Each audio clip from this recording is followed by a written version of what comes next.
नमस्कार, मैं हूं आपके साथ मयंक मिश्रा। आज 27 तारीख है और इस वक्त की कई बड़ी और अहम खबरें हैं। मुस्तफा खामेनेई ईरान के सुप्रीम लीडर ने डोनाल्ड ट्रंप को एक बड़ा संदेश दिया है और एक बड़ी शर्त रख दी है डोनाल्ड ट्रंप के सामने, जिसे अमेरिका के नहले पर ईरान का दहला माना जा रहा है। डोनाल्ड ट्रंप के नहले पर मुस्तफा खामेनेई का दहला माना जा रहा है और साथ ही आपको यह भी बताएंगे कि आखिर क्यों डोनाल्ड ट्रंप ने ये जो पिछले 48 घंटे से हमले रोके, इसकी वजह क्या है। देखिए, एक बहुत बड़ा दावा जो कि ईरान की तरफ से किया गया है। कल ही ये दावा सामने आ गया था, लेकिन इसका थोड़ा सा एनालिसिस करना जरूरी है। ईरान की तरफ से दो बेहद अहम दावे किए गए। पहला दावा यह है, ईरान के Islamic revolutionary guard core IRGC ने दावा किया है कि ऑपरेशन विक्ट्री 2 के तहत मध्य पूर्व में अमेरिकी सैन्य ठिकानों पर किए गए हमलों में 200 से ज्यादा अमेरिकी सोल्जर्स मारे गए हैं और कई घायल हुए हैं। ये बहुत बड़ा दावा है जो ईरान ने किया। देखिए, जॉर्डन पर जो हमले हुए, कुवैत पर हमले हुए, बहरीन पर हमले हुए, इराक पर हमले हुए, यहां पर सीधा सीधा अमेरिका के बेसिस को निशाना बनाया गया और बेहद सटीक हमले किए गए। फतह 2 से हमले किए गए, फतह 110, जुल्फिकार मिसाइल से हमले किए गए, सेजिल मिसाइल से हमले किए गए और ये तीनों मिसाइल्स का कोई जवाब ना तो पेट्रियट के पास था, ना थाट के पास था। अमेरिका के डिफेंस सिस्टम की धज्जियां उड़ गई, चीथड़े उड़ गए। हमने आपको यही दावा किया था। देखिए, हम कैजुअलिटी के बारे में कोई दावा नहीं कर रहे, लेकिन हमने एक और दावा किया था। मैंने खुद ने आपको यह दावा कर बताया था कि जो खबरें हैं, जिस नेचर की स्ट्राइक करी है, जिन मिसाइल्स की स्ट्राइक की है, जिस प्रिसीजन के साथ स्ट्राइक की है, उससे लगता है कि अमेरिका के कई जेट्स तबाह हुए हैं, खासतौर पर जॉर्डन में। और अब ईरान की तरफ से भी यही दावा किया जा रहा है। ईरान कह रहा है कि साहब, जो हमले किए उसमें 11 तो फाइटर जेट अमेरिका के तबाह हो गए। जॉर्डन में जो फाइटर जेट के बेस पर हमला हुआ था, वो मिसाइल ठीक उस हैंगर के ऊपर गिरी थी जहां पर फाइटर जेट्स खड़े थे अमेरिका के, वो तबाह हुए हैं। कुवैत में बड़ी जो है वो तबाही हुई है। कुवैत में भी जो फाइटर जेट के हैंगर थे वो तबाह किए गए। अब ईरान दावा कर रहा है कि हमने 11 अमेरिका के फाइटर जेट्स तबाह कर दिए हैं, जिसमें F-15 फाइटर जेट शामिल है, एक P-8 है, इसके अलावा C-17 ट्रांसपोर्ट विमान है, वो शामिल है और 8 से ज्यादा जो है रिफ्यूलिंग टैंकर शामिल है। मतलब ये आंकड़ों को अगर आप जोड़ लें तो ये अच्छे खासे नंबर हो जाएंगे। देखिए, ये पिछली बार भी हुआ था इस तरह से कि हमने कहा था आपको कि 30 से ज्यादा प्लेन्स तबाह हुए। अमेरिका के नंबर्स जो है वो 42 निकल के आए और अब देखिए ईरान के ये दावे हैं, इनको लेकर सैटेलाइट इमेजेस भी सामने आनी शुरू हो गई हैं। इतनी आसानी से डोनाल्ड ट्रंप पीछे नहीं हटते। ये जो हमले हुए उसके पीछे की एक पूरी कहानी है कि आखिर क्यों डोनाल्ड ट्रंप ने ये हमले रोके, हम उसका भी जिक्र करेंगे। देखिए, एक बड़ा संदेश आया है मुस्तफा खामेनेई का, जो कि डोनाल्ड ट्रंप के नाम सीधा सीधा संदेश ये माना जा रहा है और उसमें ईरान ने ये कहा है कि अगर किसी भी तरह की बातचीत करनी है अमेरिका को या किसी भी तरह से सीज फायर की बात करनी है, तो अब उसकी पहली शर्त यह है कि लेबनान में पूरी तरह से शांति होनी चाहिए, इजराइल के हमले रुकने चाहिए, इजराइल की सेना बाहर जाए। ये जो सीज फायर करते हैं और उसके आड़ में नेतन्याहू जो हमले कर रहे हैं लेबनान में, ये जब तक नहीं रुकेंगे तब तक कोई बात नहीं। ये सीधा सीधा संदेश मुस्तफा खामेनेई ने डोनाल्ड ट्रंप को दे दिया है कि आपसे बातचीत तब होगी जब आप लेबनान में पूरी तरह से मसला खत्म, या अमेरिका ये जो इजराइल की फोर्सेस है इसको बाहर भगाइए यहां से पहले और नेतन्याहू के हमले रुकवाइए और ये जो सीज फायर के नाम पर धोखा देते हैं इस तमाशे को बंद करवाइए, वरना कोई बात नहीं। देखिए, अब जंग में ईरान ने लीड बना ली है। ये जो जहाज ठोके हैं, पेट्रियट सिस्टम के ऊपर मिसाइल गिरी है। ये तमाशा रूस भी देख रहा है, चीन भी देख रहे हैं और हंसी उड़ाई जा रही है डिप्लोमेटिक सर्कल में कि ये अपने बड़ा दम भरते थे पेट्रियट और थार्ड का, ऊपर मिसाइल मारी गई है। साहब, सीधी सीधी मिसाइल्स गिरी है, पेट्रियट और थार्ड सिस्टम तबाह हो गए और इतना बड़ा नुकसान हुआ। इस जंग का सबसे बड़ा नुकसान हुआ, यही वजह है डोनाल्ड ट्रंप पीछे हटा है, वरना पीछे नहीं हटता। बैठक होती है व्हाइट हाउस में, मैं आपको एक वीडियो में पहले भी बता चुका हूं। व्हाइट हाउस में बैठक हुई, पीट हेग्सेट शामिल थे उसमें, डैन केन्स शामिल थे, अमेरिका के तमाम अधिकारी शामिल थे। उसमें बताया गया कि जो नुकसान हुआ है और कैसे पेट्रियट और थार्ड सिस्टम मिसाइल्स खत्म हो रही है, सिर्फ 900 मिसाइल्स बची है अमेरिका के पास। एक महीना में सिर्फ 20 मिसाइल बन पाती हैं, और जिस तेजी के साथ ईरान हमले कर रहा है तो उसमें तो एक महीने के अंदर पूरा डिफेंस सिस्टम ही खत्म हो जाएगा। इसलिए रुके ये हमला करने से। और दूसरी चेतावनी आ गई है ईरान की तरफ से कि नेटो के जितने बेसेस है सबको ठोका जाएगा, चाहे वो तुर्की में हो, चाहे इटली में हो, चाहे जर्मनी में हो। मैं आपसे उस पर चर्चा कर चुका हूं, इसलिए इस पर बात नहीं करूंगा। तो ये 6 बेसेस ऐसे हैं नेटो के जहां पर न्यूक्लियर वेपन्स होने की बात कही जा रही है। वो सब के सब खुर्रमशहर 4 के निशाने पे, और जेलेंस्की को भी जवाब मिलेगा। अभी जो कैस्पियन सी में जहाज जलाया है ईरान का, उसका जवाब जो है वो खुर्रमशहर 4 रेडी है, और वो 5 वाला वर्जन भी जो है वो शायद पहली बार अब यूक्रेन पर ही टेस्ट किया जाए, और वो 100% यूक्रेन को जवाब मिलेगा। आप लिखवा लीजिए, चाहे तो कैस्पियन सागर में जवाब मिलेगा, और या फिर जो है सीधा मेनलैंड पे हमले का जवाब मिलेगा। तो बैठक हुई, बैठक में यह तय किया गया कि भाई अभी जो असेसमेंट हुआ कि कितना नुकसान हो रहा है, उसमें ये बात निकल के सामने आ गई कि अगर आप लॉन्ग रेंज वॉर करते हैं, लंबी जंग की तैयारी करते हैं, पहली बात तो देखिए ईरान में वो रैपिड वेनेजुएला समझने की गलती कर रहे थे, तमाम समझाने के बाद भी कि उसको वेनेजुएला मान के चल रहे थे। ईरान ने समझा दिया क्या है हकीकत। अब वो है वॉर स्ट्रेटेजी पूरी तरह से गड़बड़ा गई है। अमेरिका के जो सीनेटर्स हैं अपोजिशन के और जो कांग्रेसमैन है, उनके बयान सुनिए। डोनाल्ड ट्रंप की ऐसी तीखी आलोचना उनके प्रेसिडेंट बनने के बाद से नहीं हुई, और यह कहा जा रहा है कि मिड टर्म पोल हारना तय है डोनाल्ड ट्रंप का। उनके जो सीनेटर्स हैं अपोजिशन, वो सवाल उठा रहे हैं कि ये क्या घटिया रणनीति लेके आप वॉर में गए। ना तो आप जीत पा रहे, ना आप बाहर निकल पा रहे, ना ईरान के अंदर जा पा रहे, ना हॉर्मुज कैप्चर कर पा रहे, ना लीडरशिप चेंज कर पा रहे, ना ईरान की सेना का मुकाबला कर पा रहे। तो कर क्या पा रहे फिर? जंग करने के लिए किस लिए गए थे? हकीकत यह है कि अब इस जंग में ईरान ने जबरदस्त लीड बना ली है।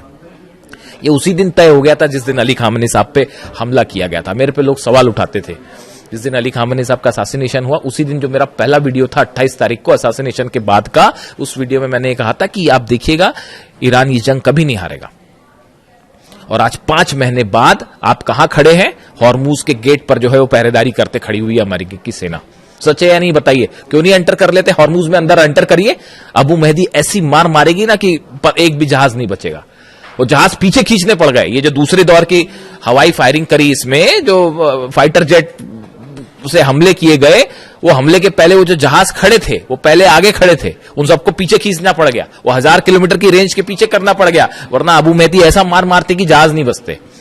और हॉर्मुज में वो आप देखिए एक टैंकर फिर तबाह हो गया, कल पार करने की कोशिश कर रहा था उस रास्ते से जो कि ईरान ने मना कर रखा है। नीचे माइन लगी हुई है, फट गई माइन, जहाज हो गया तबाह, बाबल मंदेब अलग बंद हो गया है। तो ये कई बार क्या होता है, देखिए जरूरत से ज्यादा घमंड करना, अपने आप को चैंपियन समझना है ना, कि बस हम ही सब कुछ, आज इसको तबाह कर देंगे, कल उसको तबाह कर देंगे, तो एक ना एक दिन शेर को सवा शेर जरूर मिलता है। और यहां तो बहुत भारी शेर मिल गया है, मतलब भागने का रास्ता। अब वहां पे प्लानिंग चल रही है, वॉशिंगटन डीसी में व्हाइट हाउस में प्लानिंग चल रही है कि भाई ईरान की जंग से इज्जत बचाते हुए कैसे बाहर निकला जाए। अरे काय की इज्जत बचाओगे साहब? वो चाइना ने आपका एक एक चीज आपकी समझ ली है कि कैसे आपका तोड़ है।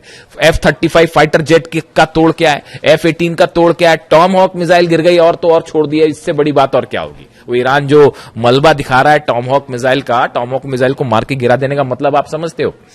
वो सिर्फ मामला ईरान अमेरिका तक नहीं है। जब टॉमहॉक मिसाइल गिरती है तो चाइना उसकी पूरी पोस्टमार्टम कर डालता। अच्छा, इनकी ये मिसाइल इतनी स्पीड पे चल रही थी, इतनी ऊंचाई पे चल रही थी, इस सिस्टम से मार के गिराया। वो टॉमहॉक मिसाइल का तोड़ उसने निकाल दिया। F-35 जेट अगर गिर रहा है, F-35 जेट अगर तबाह हो रहा है, तो चाइना उसका पूरा एनालिसिस कर ले रहा है कि ये इतनी ऊपर जाता है, इतने तेजी से मुड़ता है, इसमें इसको ऐसे टारगेट किया जा सकता है। वो पूरी काट निकाल दी अमेरिका के जितने वेपन्स हैं। आप देख लीजिए हालत क्या है। 18 शिप लेके आप पहरेदारी कर रहे हो, वहां पे खड़े हुए हो, अंदर जाने की आपकी हिम्मत नहीं है, खड़े हुए आप ईरान के दरवाजे पर। तो अब हालात ये है कि मुस्तफा खामेनी ने एक नया जो है वो संदेश दे दिया है डोनाल्ड ट्रंप को। उन्होंने कह दिया है पहले लेबनान में पूरी तरह से शांति करो, उसके बाद बात आगे बढ़ेगी, वरना हम बात ही नहीं करेंगे। और यूरेनियम तो भूल जाइए, वो सपना है, वो भूल जाओ, यूरेनियम नहीं मिलने वाला। पिकेक्स माउंटेन पर हमला करोगे, नेटो के बेसेस उड़ेंगे, यूक्रेन पर हमला होगा, और सऊदी में, यूएई में, कतर में, दोहा में, बहरीन में, कुवैत में एक भी ऑयल रिफाइनरी सलामत नहीं बचेगी, एक भी इंफ्रास्ट्रक्चर नहीं बचेगा। वो जो लंबे लंबे ब्रिज है बहरीन और सऊदी के बीच में, सब मिसाइल्स के निशाने पर है। और ये जो बोलते रहते हैं ना बीच में डोनाल्ड ट्रंप की बस अब इतने % मिसाइल बनी, दुनिया में कोई नहीं जानता ईरान के पास कितनी मिसाइल सिटीज है। तो जागरोस की पहाड़ियों के नीचे अली खामेनी साहब जानते थे पहले से कि आज नहीं तो कल जो है वो हमला करेगा अमेरिका, उसी की तैयारी कर रखी थी। 4-5 साल की जंग की तैयारी कर रखी है। और अब तो भयंकर लीड बना लिए साहब, भयंकर लीड बना लिया। आपको क्या लगता है इजराइल हमला अगर ईरान अगर हार रहा होता या दब रहा होता तो अब तक इजराइल तो कूद गया होता जंग में। तो उसको पता है कि अगर जंग में आप कूदोगे उसके बाद तेल अवीव पे और हाइफा में ऐसे हमले होंगे इस बार कि मतलब रुकेगा भी नहीं वो मामला। तो अभी वो प्लान चल रहा है एक और, फिर जा रहे नेतन्याहू जी जा रहे हैं मिलने के लिए डोनाल्ड ट्रंप से, और वहां जाके देखते हैं मुलाकात में क्या होता है। वहां पे एक नया फिर प्लान, नया षड्यंत्र शायद जारी हो कि अब ऐसे हमले करेंगे वैसे हमले करेंगे अभी। लेकिन एक नई थ्योरी चल रही है, इस पे अलग से बात करेंगे।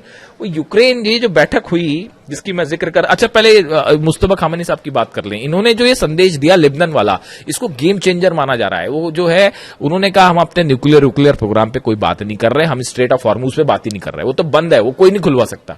ईरान की परमिशन के बिना खड़ा हुआ अमेरिका, 5 महीने से खड़ा हुआ, स्ट्रेट ऑफ हॉर्मुज बंद है। वो जब ईरान का मन करता है खोलता है, जब मन करता है बंद कर देता। क्या कर पाए आपके एयरक्राफ्ट कैरियर दुनिया के? अब्राहम लिंकन क्या कर पाए और जेरल्ड आर फोर्ड क्या कर पाए? और वो लॉन्ड्री में आग लग गई तो भग लिए, वो अलग। तो बेइज्जती हो रही है वो अलग हो रही है, सैनिक मर रहे हैं, थार्ड सिस्टम तबाह हो जा रहा है, जहाज में आग लग जा रही है, हरा पानी रहे, हरा तो छोड़िए खुद ही पिटे जा रहे हैं। क्या कि सुप्रीम पावर दुनिया की, सबको समझ में आ गया कोई सुप्रीम पावर नहीं है भैया।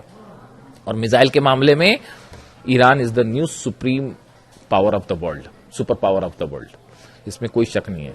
वो कई लोग फिर अभी भी इस तरह के मैं सवाल देखता हूं कि रूस मदद कर रहा है और चाइना मिसाइल में मदद कर रहा है। ईरान को मिसाइल के मामले में किसी की मदद की जरूरत है? अभी भी आपको लगता है कि किसी और की मदद की जरूरत है? हाँ, मान लिया सैटेलाइट की मदद मान सकते हैं हम, सैटेलाइट मदद कर रहा है रूस, चीन सैटेलाइट से मदद कर रहा है, क्योंकि सैटेलाइट प्रोग्राम है नहीं तो बैन कर रखा था आपने, वरना वो ईरान बताया ईरान को आप ये बैन्स वैन हटा लीजिए। उसके बाद देखिए ईरान कैसे तेजी से तरक्की करता है। वो ह्यूमन ब्रेन बना लिया उसने, एक वो जो खबर बताई थी मैंने आपको, ह्यूमन ब्रेन की सेल्स बना के एक आर्टिफिशियल ब्रेन बनाने, मतलब वहां पे जो है आप देखिए ईरान में जो साइंटिस्ट हैं कितनी तेजी के साथ काम कर रहे हैं। ये तब है जब वो 30 साल से बैन लगा हुआ है, तो हाहाकार मच जाता है दुनिया में। जरा से जो है बैन्स लगते हैं, कहीं कोई टैरिफ लग जाता है तो हाहाकार मच जाता है। और 30 साल से वो अली खामेनी साहब का ईरान जो है वो 30 साल से बैन भी झेल रहा है, उसके बाद भी देखिए आज घुटने पे हैं सबके सब। तो अब इन्होंने मुस्तफा खामेनी साहब ने बड़ी प्लानिंग के साथ मामला पूरा लेबनान पे शिफ्ट कर दिया है। और इसका मतलब यह है कि न्यूक्लियर प्रोग्राम पर कोई बात नहीं, बाद में देखा जाएगा, और हॉर्मुज पर कोई बात नहीं, बाद में देखा जाएगा, खोलना है नहीं खोलना, बंद करना क्या करना है। पहले लेबनान में आप ये जो तमाशा चल रहा है लेबनान में हमले करने वाला, इसको बंद करिए पहले, उसके बाद ही आगे बढ़ेगी बात। अब डोनाल्ड ट्रंप ने डिसाइड करना है क्या करना है, यानी फोकस। अब देखिए कहने का मतलब यह है, ये खबर अहम इसलिए है, ईरान ने मन बना लिया है कि अब इनसे जो भी बात होगी नहीं होगी, करना है नहीं करना है, ईरान अपने टर्म पे डिक्टेट करेगा, अपने टर्म पे डिक्टेट करेगा। कोई बात अमेरिका की नहीं मानी जाएगी, ना उनके वो जो बीच वाले हैं बात करने वाले, ना उनकी बात मानी जाएगी। वही होगा जो ईरान तय करेगा, जो अहमद वाहिदी तय करेंगे, और अहमद वाहिदी वही तय करेंगे जो खामेनी साहब बता के गए और जो कासिम सुलेमानी साहब बता के गए। वो कासिम सुलेमानी साहब की जो स्ट्रैटेजी है ना, उसी से जॉर्डन ठोका जा रहा है, और उसी से कुवैत ठोका जा रहा है, उसी से थार्ड और पेट्रियट ठोके जा रहे हैं। इसीलिए नहीं डरते थे डोनाल्ड ट्रंप कासिम सुलेमानी से कि अगर कासिम सुलेमानी होते तो पता नहीं क्या हो गया होता। खुद डोनाल्ड ट्रंप ये कहते हैं पता नहीं कितनी तबाही मचाते हैं, और सही कहते हैं। खैर, तो अब हालात ये है कि डोनाल्ड ट्रंप के सामने नई शर्त रख दी है लेबनान वाली। दूसरी तरफ ये बड़े बड़े जो प्लेन गिराने वाले दावे हैं, इसमें थोड़ा सा टाइम लगेगा सामने आने में। बाबल मंदेब जो है वो पूरी तरह से बंद है, क्लोज्ड। ईरान ने हुतीस की मदद के लिए बैलिस्टिक मिसाइल ड्रोन्स का एक बड़ा जखीरा तैनात कर रखा है यमन में, खासतौर पर बाबल मंदेब के आसपास। और लगातार जो है वो लड़ाई चल रही दोनों तरफ से। आपने देखा ही कल यमन में किस तरह से हमले हुए, और सऊदी लेड फोर्सेस और हूती के बीच में आमने सामने की जंग शुरू हो गई। कई गाड़ियों को आग लगा दी गई। जिस तरह से ऑयल रिफाइनरीज पर सऊदी पर हमला हुआ, पूरी दुनिया देख रही है। सबसे बड़ी जो आपकी जो ऑयल रिफाइनरी है अरामको, उसकी एक यूनिट पर जिस तरह से मिसाइल्स गिरी हैं, बैलिस्टिक मिसाइल, पूरी दुनिया देख रही है किस तरह से यानबू में और दूसरी एक जगह जो है वो हमले हुए, और उसको कोई नहीं रोक पाया। तो अमेरिका तो फेल है ही पूरी तरह से, वो अपनी रक्षा नहीं कर पा रहा, तो सऊदी की रक्षा क्या करेगा। और ये प्लान चल रहा है, देखिए प्लान चल रहा है। खुद नहीं लड़ सकते तो बोले क्या एक नया मोर्चा खोल देते हैं, यूक्रेन को लड़ाओ ईरान से साहब। हथियार हम देंगे वहां लड़ना ताकि हमारे बेस पे हमला नहीं। आपने क्या समझ रखा है ईरान को और क्या समझ रखा है अहमद वाहिदी साहब को? यूक्रेन हमला करेगा तो वो क्या जॉर्डन पे हमला रुक जाएगा?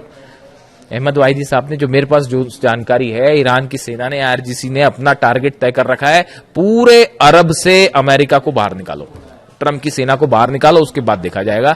इस टारगेट के साथ काम कर रहे हैं। और डोनाल्ड ट्रंप की कोशिश जो यूक्रेन वाला है उस पर अलग से बात करेंगे। वो यूक्रेन को भिड़ाने की कोशिश है ईरान से, सऊदी को भिड़ाने की कोशिश वहां पे जो है हूती को वहां मैनेज करने के लिए सऊदी को भिड़ा लो, यानी खुद पीछे रहो, हथियार देके दूसरे को लड़ा जाए, ये प्लान चल रहा है। लेकिन अभी हालात ये है, ईरान ने बड़ी लीड बना ली है। अब ये जो शर्तें रखी हैं मुस्तफा खामेनी साहब ने, इसका क्या होगा? बाबल मंदेब का क्या होगा? हॉर्मूज का क्या होगा? एक बड़ी जंग की तैयारी फिर शुरू है, अमेरिका की तरफ से भी, इजराइल की तरफ से भी। इजराइल की एंट्री भी जल्दी हो सकती है, अगले 1 से 2 दिन में 30 तय हो जाएगी कि मामला जंग की तरफ, बड़ी जंग की तरफ। ईरान जान रहा है कि हमला होगा, आज नहीं तो कल फिर से हमला होगा। किस रूप में होगा ये देखने वाली बात है। जो भी अपडेट होगा आप तक पहुंचाऊंगा। Thank you so much.